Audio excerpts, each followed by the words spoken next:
6 अगस्त 1945 की सुबह अमेरिकी एयरफोर्स ने जापान के हिरोशिमा पर पहला न्यूक्लियर अटैक किया और इसके 3 दिन बाद 9 अगस्त 1945 को जापान के एक शहर नागासाकी पर न्यूक्लियर अटैक हुआ।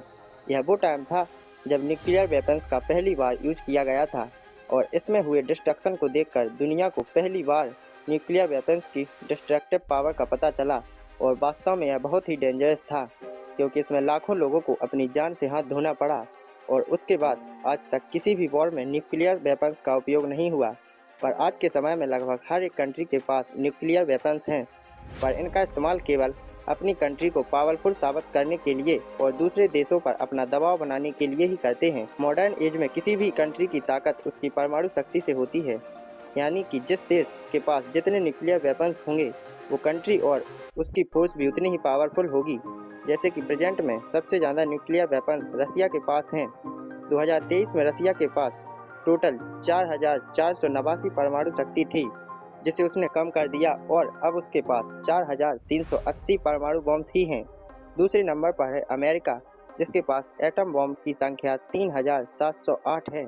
और इसके बाद थर्ड नंबर पर है चाइना, जिसके पास 2023 में 410 एटम बॉम्ब्स थे, पर लास्ट ईयर चाइना ने इस नंबर को इंक्रीज करके 90 न्यूक्लियर बॉम्ब्स की पावर को बढ़ाकर 500 कर ली है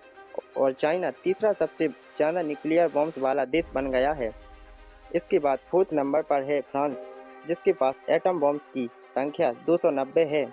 फिफ्थ नंबर पर है ब्रिटेन, जिसके पास न्यूक्लियर बॉम्ब्स की संख्या 225 है और इसके बाद है भारत, जिसके पास 2023 में एटम बम की संख्या 164 थी, पर लास्ट ईयर भारत ने इस नंबर को इंक्रीज कर लिया और पाकिस्तान को पीछे कर दिया और अब भारत के पास 172 परमाणु बम हैं। इसके बाद है पाकिस्तान, जिसके पास परमाणु बम की संख्या 170 है। इसके बाद इजराइल, जिसके पास 90 एटम बॉम्ब्स हैं और लास्ट नंबर पर है उत्तर कोरिया, जिसके पास एटम बॉम्ब्स की संख्या 50 है।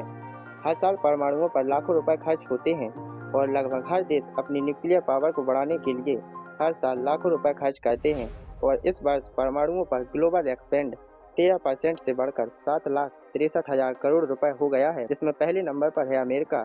जिसने 4,30,000 करोड़ रुपए परमाणु बॉम्ब पर एक्सपेंड किए हैं। दूसरे नंबर पर है चाइना, जिसने न्यूक्लियर वेपन्स पर 99,000 करोड़ रुपए खर्च किए हैं। तीसरे नंबर पर है रसिया, जिसने न्यूक्लियर वेपन्स पर 69,000 करोड़ रुपए खर्च किए हैं। चौथे नंबर पर है ब्रिटेन, जिसने 67,000 करोड़ रुपए न्यूक्लियर वेपन्स को डेवलप करने में एक्सपेंड किए हैं और पाँचवें नंबर पर है फ्रांस, जिसने 51,000 करोड़ रुपए एटम बॉम्ब्स पर खर्च किए हैं। छठे नंबर पर है भारत, जिसने 22,000 करोड़ रुपए खर्च किए हैं। सातवें नंबर पर है इजराइल, जिसने 9,000 करोड़ रुपए और आठवें नंबर पर है पाकिस्तान,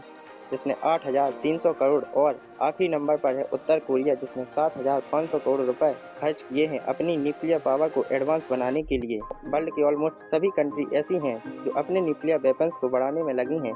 पर रसिया एकमात्र ऐसी कंट्री है जिसके पास 2023 में एटम बॉम्ब्स की संख्या 4,489 थी, पर रूस ने अपने 109 परमाणु बॉम्ब्स को घटा दिया और उसके पास अब 4,380 एटम बॉम्ब्स ही बचे हैं और ऐसा करने वाला रूस दुनिया का पहला देश है जिसने अपने एटम बॉम्ब्स के नंबर को कम किया है। So that's all for today and you like the information, so don't forget to subscribe the channel and see you with such interesting videos.